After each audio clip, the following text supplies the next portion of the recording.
capítulo 10, Pablo va a continuar ampliando el tema que ya ha estado comentando desde el capítulo 8, en donde él principalmente está enfocando su enseñanza o su respuesta a la iglesia de Corinto sobre la manera de cómo hacer uso de la libertad como cristianos, cómo hacer un buen uso de nuestra libertad cristiana. ¿Por qué? Porque Pablo ha ilustrado la manera en la que el cristiano es libre por causa del Señor Jesucristo. Pero resulta que dentro de la iglesia de Corinto había creyentes que estaban abusando de esta libertad cristiana. ¿Cómo? Bueno, dando por menos las decisiones y las acciones que estaban haciendo. Entonces, en el capítulo 8, Pablo le habla principalmente respecto a los alimentos a los hermanos de la iglesia, haciéndoles saber y comprendiendo de que un ídolo no es nada, no es nada en este mundo, que solamente hay un único Dios, el Dios Padre, y solamente hay un mediador, Jesucristo, entre Dios y los hombres. Lo que pasa es que muchas personas de la iglesia estaban mezclándose con sus vecinos paganos, dentro de la cultura pagana, y estaban comprando carne y alimentos en el templo pagano, en el mercado del templo pagano, porque era a un mejor precio, probablemente la calidad del producto era fresco, pero lo que pasa es que aunque esto no les iba ni a añadir ni a quitar para su salvación, sí estaba afectando la fe de otras personas dentro de la iglesia. Estaba afectando a aquellos que estaban poniendo su mirada en el Señor. Estaba afectando a aquellos incluso no creyentes que estaban tratando de buscar esperanza en Jesús. Pero ¿cómo podían hacerlo si estaban viendo que aquel creyente maduro en la fe estaba siendo parte de lo que en su cultura pagana estaban haciendo? Podía confundirlos y esto podía ser de estorbo o de tropezadero para estas personas. Por lo tanto, Pablo los anima. No es una restricción, no es un mandato como tal, sino que los anima a que por sobre sus libertades y derechos como creyentes pusieran el amor de Cristo en sus corazones como prioridad. Y el amor de Dios involucra el amor a nuestros hermanos, al prójimo, viendo no solamente por su bienestar, sino priorizando el bienestar de todos los demás. Entonces Pablo los anima a que puedan abstenerse si fuese necesario, con tal de que el hermano o la hermana que está buscando al Señor pueda hacerlo libremente, para que esto no sea un obstáculo para ellos venir a Cristo. En el capítulo 9, después de haber exhortado a la iglesia de esta manera, en el capítulo 9 Pablo pone su propio ejemplo y él presenta su defensa como apóstol de la iglesia. Y esto porque había quienes estaban difamándolo de que él nunca estaba presente en la iglesia de Corinto, pero que sí ellos tenían que apoyarlo financieramente para su sustento. Y Pablo les dice: vean, este es mi derecho. Como cualquier trabajador, tanto secular como el que trabaja con sus manos, como este trabajo que es espiritual, el hecho de que sea un trabajo espiritual no quiere decir que no estamos en un mundo físico y natural. Por lo tanto, Pablo presenta sus credenciales, su encuentro con Cristo, y les hace entender que es Cristo quien lo ha encomendado a una misión, y por lo tanto el Señor también sustentará su vida para su transporte, su alimento diario y cualquiera otra de sus necesidades, pero no con el afán de enriquecerse, de beneficiarse solamente de él, sino porque él sabe que la obra en la que él está no es de él, sino que es de Cristo. Por lo tanto, Pablo presenta su defensa delante de la iglesia, diciéndoles: yo tengo derecho a decirles que por favor ustedes puedan apoyarme para continuar con el ministerio. No es como para que yo quiera abusarme de ustedes, sino porque yo quiero continuar con el llamado que Dios ha dado a mi vida de enseñar el evangelio. Y no solamente Pablo está poniendo defensa por él, sino también por todos aquellos que el Señor estaba levantando para liderar la iglesia. Entonces, Pablo les dice, este es mi derecho, mas sin embargo, yo me abstengo a este derecho, a hacer uso de ello. Y se los estoy haciendo saber, no porque ahora quiera venir a pedirles, en absoluto, sino más bien me abstengo de esto para que esto no sea un obstáculo para que el Evangelio llegue con libertad y accesibilidad a todos. Y lastimosamente vimos cómo a través de la historia, muchas personas dentro de la iglesia se han querido aprovechar y han hecho abuso de esta libertad y de este derecho, de querer más bien socavar a la iglesia y querer exprimir a la iglesia, y esto ha dañado la fe de muchas personas. Esto ha dañado el testimonio de la iglesia y ha dañado la imagen del pastor y del misionero y del plantador de iglesias. Pero al igual que Pablo, muchos nos hemos abstenido de este derecho por causa del amor, primeramente a Dios, al Evangelio, pero también a la iglesia.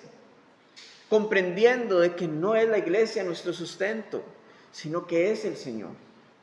Y Él puede proveer o a través del trabajo, así como lo hizo con Pablo, mientras él estuvo en Corinto, él trabajó, pero al mismo tiempo él recibía apoyo de otras iglesias de Asia Menor.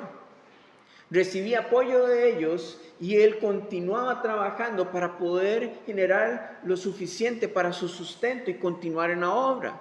Entonces es bíblico tanto el apoyo financiero de la iglesia para el pastor como el trabajo que Dios provee para que el pastor pueda continuar dirigiendo a la iglesia. Y de igual manera el misionero, de igual manera aquel que ha sido llamado a plantar una iglesia. Entonces esta es la defensa de Pablo y la manera en la que él está ejemplificando cómo aplicar el amor de Dios respecto a las libertades que tenemos como cristianos. Ahora en este capítulo 10, Pablo va a hablar un poco más amplio respecto a lo que sucedió con el pueblo de Israel y cómo puede la iglesia aplicar a su vida los principios y fundamentos a partir del ejemplo del pueblo de Israel y el trato de Dios con ellos. Así que vamos a orar para iniciar con nuestra sección de hoy y vamos a ver cómo podemos aplicarlo también en nuestras vidas. Señor, te damos gracias en esta mañana por tu amor soberano. Gracias por tu voluntad y gracias, Padre, porque tú eres bueno, tú eres fiel, tú eres justo, un Dios eterno. Y por eso, Señor, confiamos plenamente en ti, nuestra esperanza está en ti, que tú eres el único que puede traer convicción a nuestros corazones. Eres el único que puede traer verdad a nuestras vidas, que nos guía, Señor, a toda verdad. Por favor, llénanos con la llenura de tu Espíritu Santo en esta mañana, que podamos comprender, Señor, y meditar en tu palabra. Te damos toda la gloria y la honra. En el nombre de Cristo Jesús oramos. Amén y amén. Muy bien, vamos al capítulo 10, versículo 1, y dice: porque no quiero, hermanos, que ignoréis que vuestros padres todos estuvieron bajo la nube, y todos pasaron el mar, y todos en Moisés fueron bautizados en la nube y en el mar. Versículo 3, y todos comieron el mismo alimento espiritual, y todos bebieron la misma bebida espiritual, porque bebían de la roca espiritual que los seguía, y la roca era Cristo. Pero de los más de ellos no se agradó Dios, por lo cual quedaron postrados en el desierto. Entonces Pablo inicia primero con esta frase: no quiero, hermanos, que ignoréis. Y esto es una retórica, porque Pablo sabe y comprende que la iglesia más bien está en ignorancia. Y por eso les dice: no quiero que ustedes estén en ignorancia. Al igual que la iglesia hoy, muchos cristianos están en ignorancia.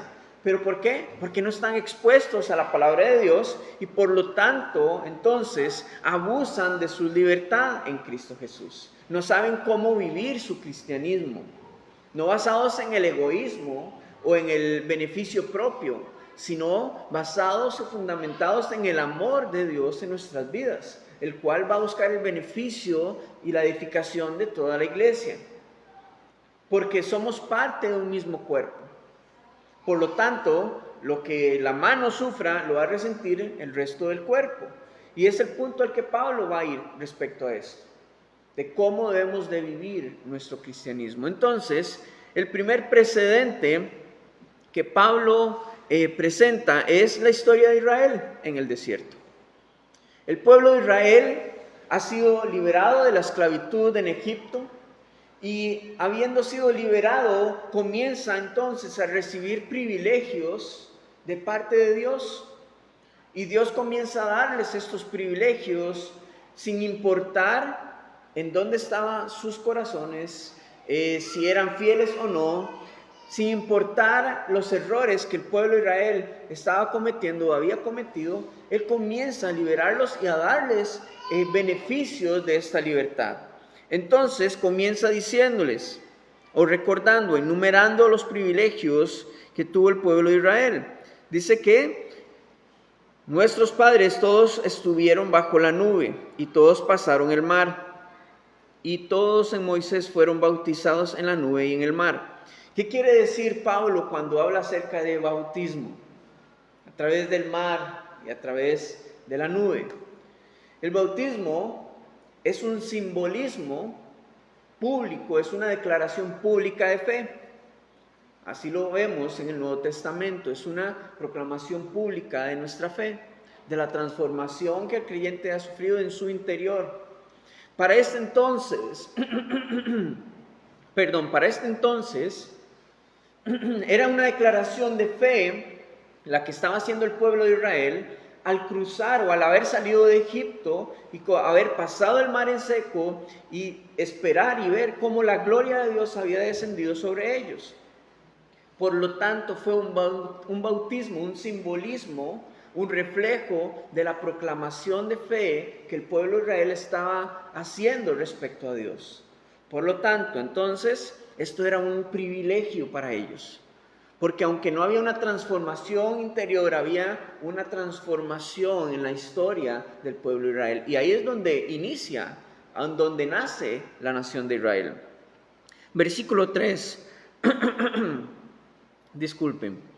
Versículo 3 dice, y todos comieron el mismo alimento espiritual, y todos bebieron la misma bebida espiritual. Esto nos habla acerca de el maná. Dios provee el maná del cielo, el pan que desciende del cielo. Pero tanto el pan como el agua que sale de la roca o la roca de donde sale el agua son un anunciamiento respecto a el Salvador. Es un anunciamiento, un simbolismo, es una aparición de Cristo, una similitud de Cristo, una tipología de Cristo en el Antiguo Testamento.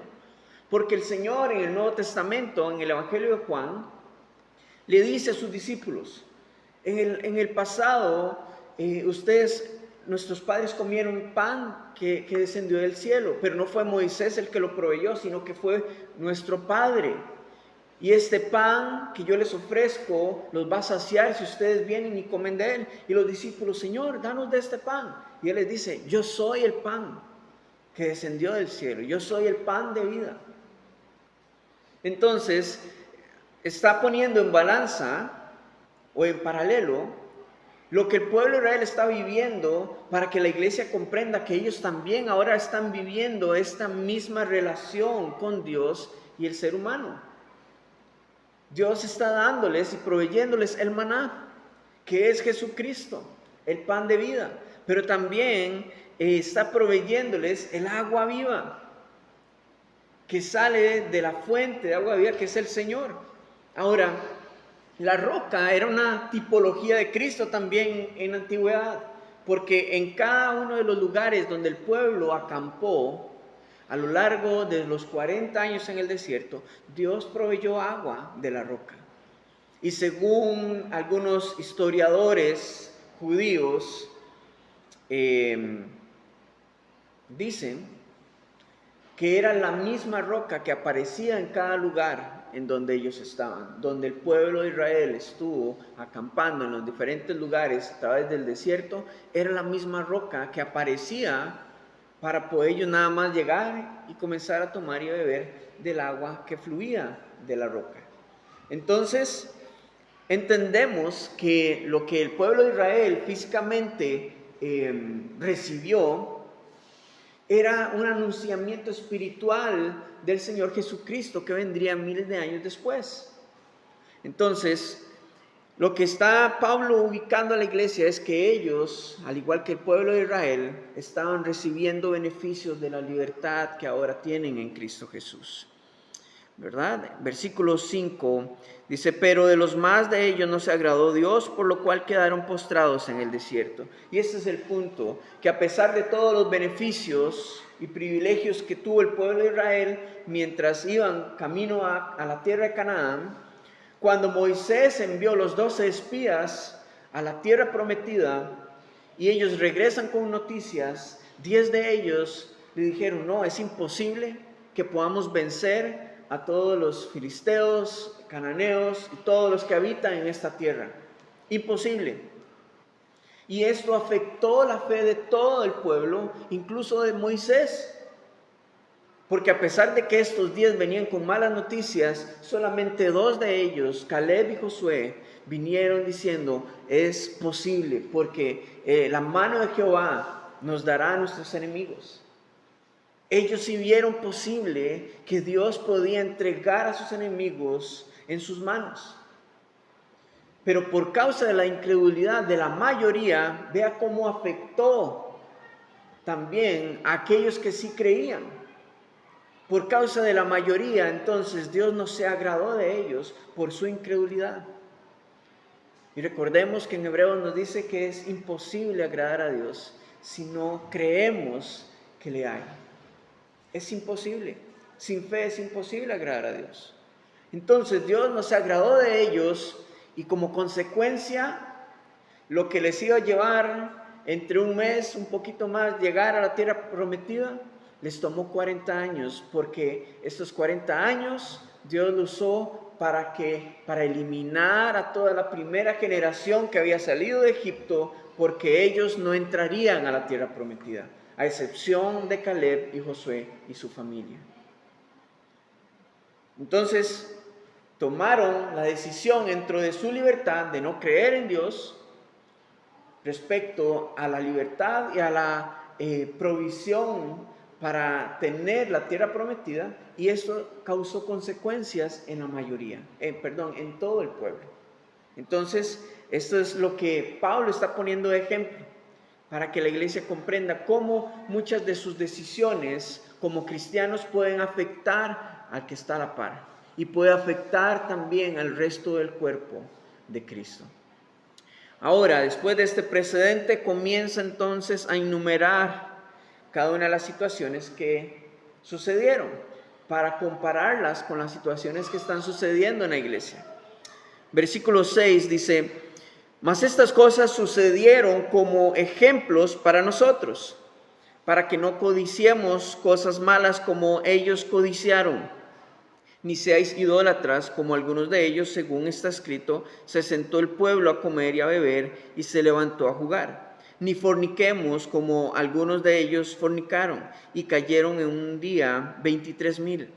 Ni tentemos al Señor como también algunos de ellos le tentaron y perecieron por las serpientes. Ni murmuréis como algunos de ellos murmuraron y perecieron por el destructor. Y estas cosas les acontecieron como ejemplo y están escritas para amonestarnos a nosotros, a quienes han alcanzado los fines de los siglos. ¿Sabe? Esto aplica para nosotros, porque estamos también siendo parte de aquellos que han alcanzado los fines de los siglos, o sea, el tiempo postrero, el tiempo último, antes de que el Señor regrese. Este tiempo se vive desde la ascensión del Señor hasta el día en el que el Señor regrese por su iglesia. Así que aplica completamente para nosotros. Ahora, comienza Pablo entonces diciéndoles a la iglesia, señalándoles los puntos en los que falló el pueblo de Israel. Primero comienza con la codicia. Con la codicia, ¿qué sucede? La codicia es un deseo desmedido por algo que usted no tiene. Y resulta que en el libro de Números, en el capítulo 11, y vamos a dejarlo de tarea cada una de estas citas para que usted pueda estudiarlas en casa. Números capítulo 11. El pueblo de Israel se había mezclado con pueblos extranjeros y los extranjeros comenzaron a tener un deseo de comer carne. Pero ¿qué pasa? Que al haber estado mezclados con ellos, el pueblo de Israel entonces dice, ay, sí, qué rico un pedazo de carne, y comienza entonces a renegar por el maná que estaban recibiendo y deseando su vida pasada en la esclavitud cuando estaban en Egipto. Y esto entonces ocasionó que el pueblo comenzara a desear lo mismo, a codiciar lo que tenían antes mientras estaban bajo esclavitud. Y por lo tanto, entonces Dios comenzó a exhortarlos. Y sí, Él proveyó carne después, pero no porque el pueblo de Israel lo exigiera, sino porque fue la voluntad de Dios proveerles a ellos. Esto trajo consecuencias. ¿Y qué es lo que pasa? Que cuando los deseos de nuestra carne somos complacientes con ellos, entonces este deseo se agudiza y nuestra carne comienza a tomar control de nuestra vida. De nuevo, cuando somos complacientes con los deseos de nuestra carne, esos deseos se agudizan y toman control de nuestra vida, llevándonos hasta el pecado.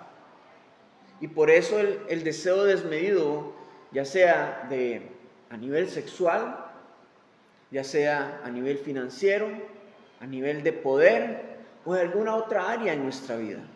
Porque no son solo estas cosas, sino en un ámbito más amplio, el deseo desmedido que puede llegar a ocasionar que caigamos en el pecado.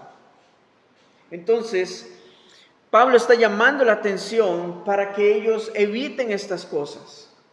Está llamándole la atención a la iglesia respecto a las consecuencias que pueden haber en ellos de estar viendo lo que está sucediendo afuera, porque recordemos que la iglesia de Corinto está en medio de una ciudad pagana y muchos de ellos estaban mirando y deseando lo que tenía el mundo para introducirlo a la iglesia.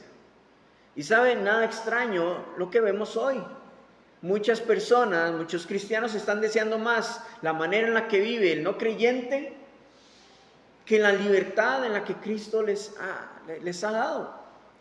Deseando y codiciando desmedidamente, y por esa misma razón es que vemos muchos creyentes dejando a la iglesia, dejando su fe y yéndose a complacer los deseos desmedidos de su carne. Entonces Pablo está llamándole la atención. ¿Para qué? Por amor, para que no lo hagan, para que lo eviten, teniendo ya un precedente que esto trae consecuencias. El segundo punto que Pablo toca es la idolatría. Dice, como algunos de ellos, versículo 7, según está escrito, se sentó el pueblo a comer y a beber y se levantó a jugar. Específicamente está hablando Pablo referente al becerro de oro que el pueblo de Israel hizo cuando Moisés estaba en el monte recibiendo los 10 mandamientos, recibiendo la ley. Cuando regresa, ¿qué había pasado? El pueblo de Israel había había hecho una imagen de oro y estaban adorándolo, diciéndole, este ha sido el Dios que nos sacó de Israel, que nos sacó de Egipto.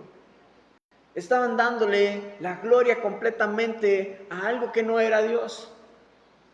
Y Pablo, respecto a esto, está llamándole la atención a la iglesia respecto a la idolatría que puede haber en sus corazones. La idolatría es todo aquello que quita el primer lugar a Dios en nuestra vida.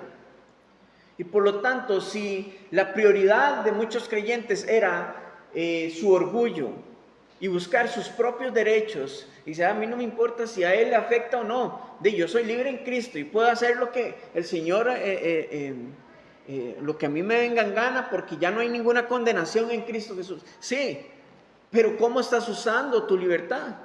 ¿Será que esa libertad es la idolatría que hay en tu vida, en tu corazón? ¿El egoísmo? ¿La vanidad? ¿Nuestra propia vida? Entonces, Pablo está llamando la atención para evitar esto. No son restricciones, sino es para que no esté en ignorancia la iglesia y se den cuenta cómo puede afectar todo esto a nuestra vida cristiana.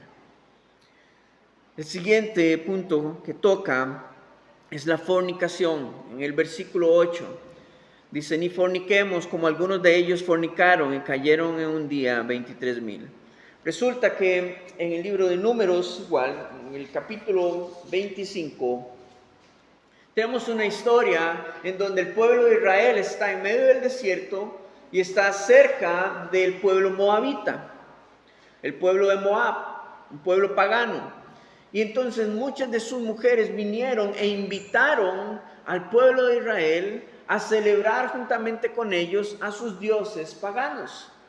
¿Y qué hizo el pueblo de Israel? Accedió a esto. Vinieron, adoraron, se inclinaron a los dioses paganos, y parte de las prácticas paganas de adoración era la fornicación, las relaciones inmorales. Por lo tanto, en medio de ese tiempo, cuando estaban ellos en estas prácticas, Dios trajo una enfermedad, una mortandad a todo el pueblo, de las cuales 23,000 murieron como consecuencia.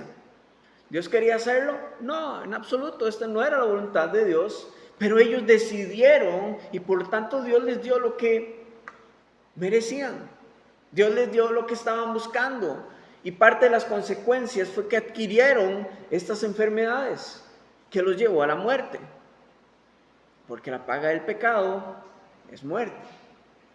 Entonces, ¿cómo esto aplica a la iglesia en Corinto? Bueno, recordemos que en la ciudad de Corinto hay un templo pagano de la diosa Venus. Y por lo tanto, cada cierto tiempo descendían las sacerdotisas de este templo, de la diosa Venus o Afrodita, y parte del culto y de la ofrenda y los sacrificios que hacían era el servicio sexual, de los cuales muchos creyentes gentiles no se habían podido desligar de este tipo de prácticas. Y ya en el capítulo 5 y 6 de esta misma carta, Pablo habló de eso, de la fornicación, del adulterio, cómo esto afectaba su vida espiritual, su vida emocional y su vida física también. Por lo tanto, Pablo les está mostrando a la iglesia: hey, hay consecuencias de estas cosas. Ustedes están en la libertad de tomar la decisión de hacerlo o no, pero sepa que hay consecuencias detrás de todas estas prácticas. El versículo 9 dice: ni tentemos al Señor, como también algunos de ellos le tentaron y perecieron por las serpientes. Esto usted lo encuentra en Números capítulo 21. El pueblo de Israel fue nutrido con el maná del cielo, y este maná tenía todo lo que el cuerpo requería para sobrevivir, nada más, no necesitaba de ninguna otra cosa. Pero ellos estaban hartos, dice la escritura, estamos hartos del maná, de este pan. Por lo tanto, había una queja directa contra Dios respecto a su provisión para ellos. Ellos no estaban reconociendo la provisión de Dios, sino que se estaban quejando y comenzaron a desear nuevamente el tiempo de su esclavitud. Por lo tanto, la iglesia, ¿cómo aplica la iglesia? Bueno, muchos de ellos estaban deseando continuar su vida pagana o su vida sin Cristo por causa de las miles de libertades sin complicaciones que tenían de vivir sin el Señor. Y sabe, aplica a la iglesia de hoy también. ¿Cuántas personas creyentes están deseando más vivir en la libertad de este mundo, que en realidad es esclavitud,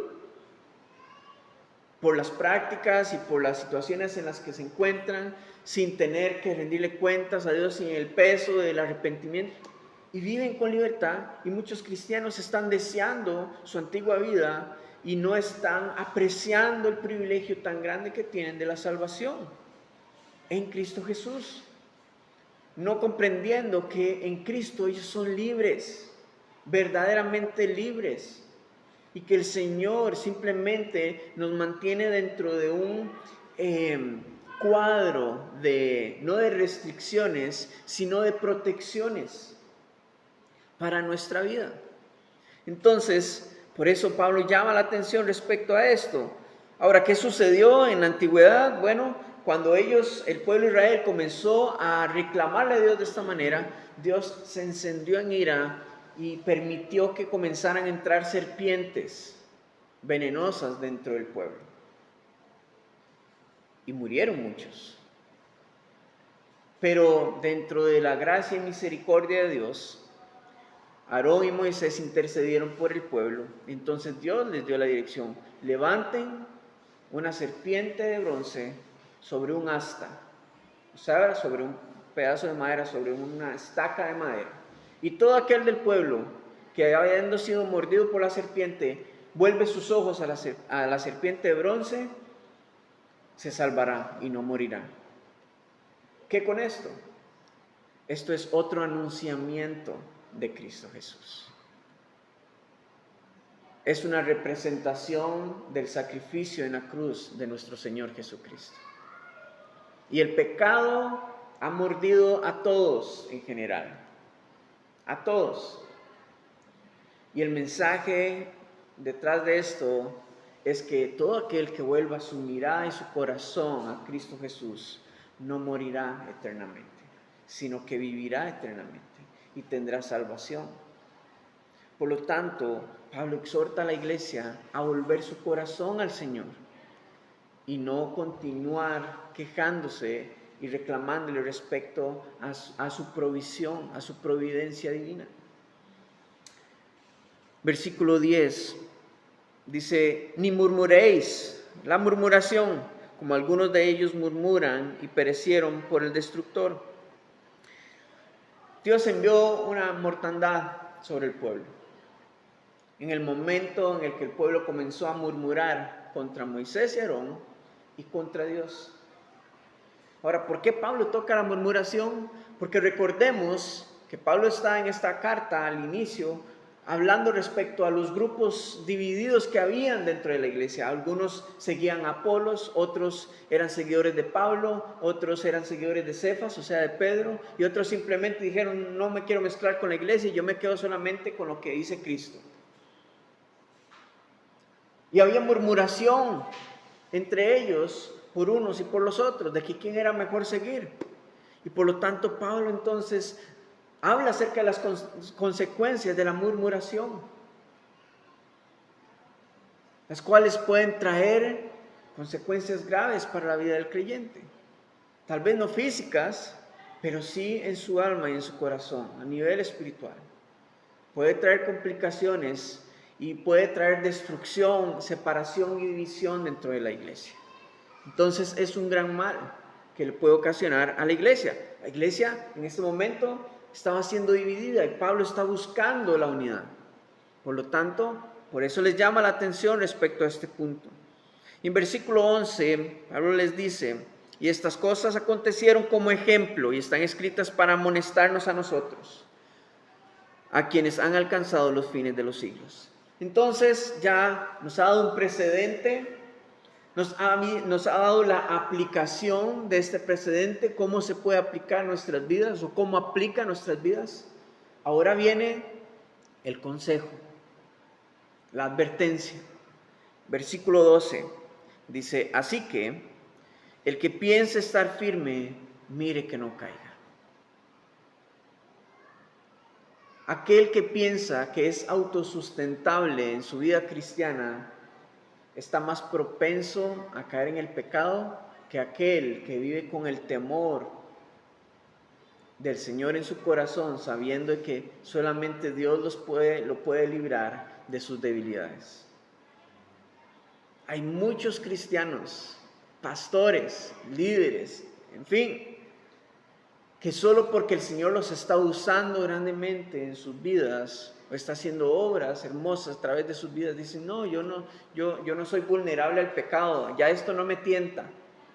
Bueno, la llamada de atención, la advertencia de Pablo es, tenga cuidado, porque aquel creyente que se confía de sí mismo para andar en su caminar cristiano de fe, pensando en que no es vulnerable al pecado, es el que está más propenso a caer en el pecado.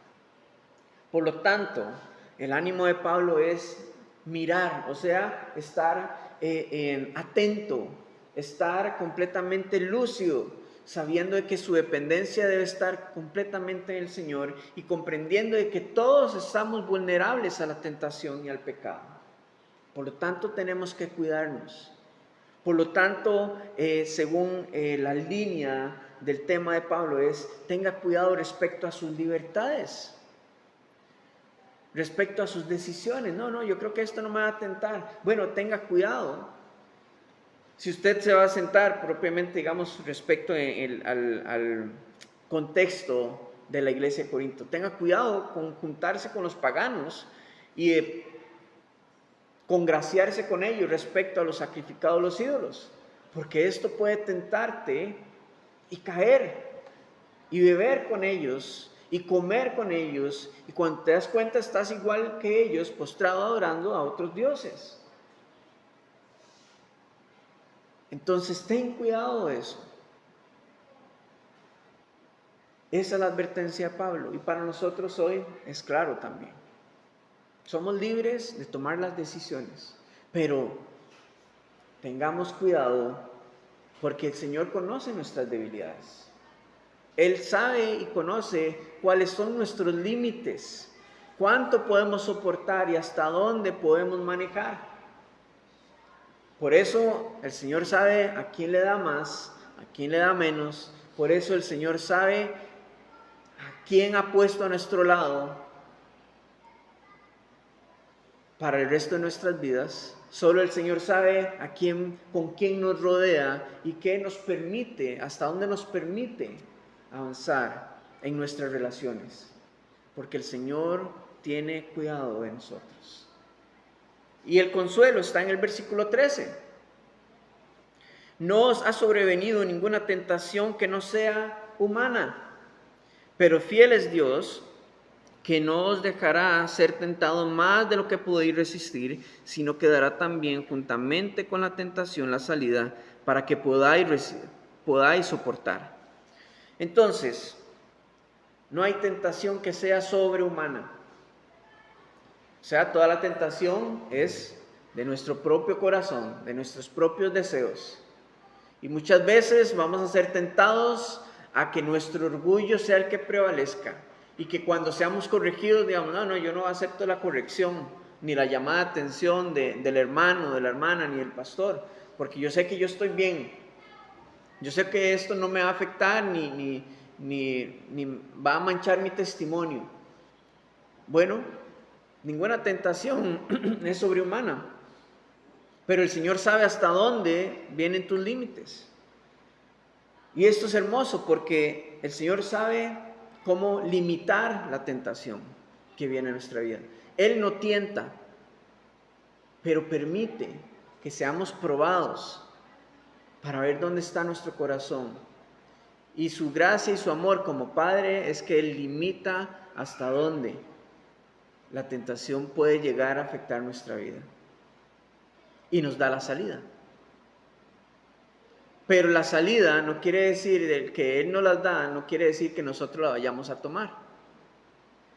Eso es decisión nuestra, tomar la salida. Eso ya queda en nuestra parte.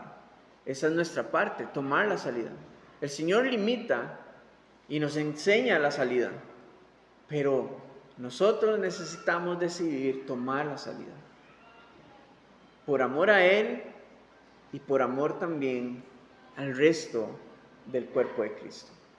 Dentro del contexto, el Señor sabe que muchos creyentes son débiles en tomar decisiones respecto a la comida, respecto a sus amistades, respecto a las fiestas culturales, a sus tradiciones, etc.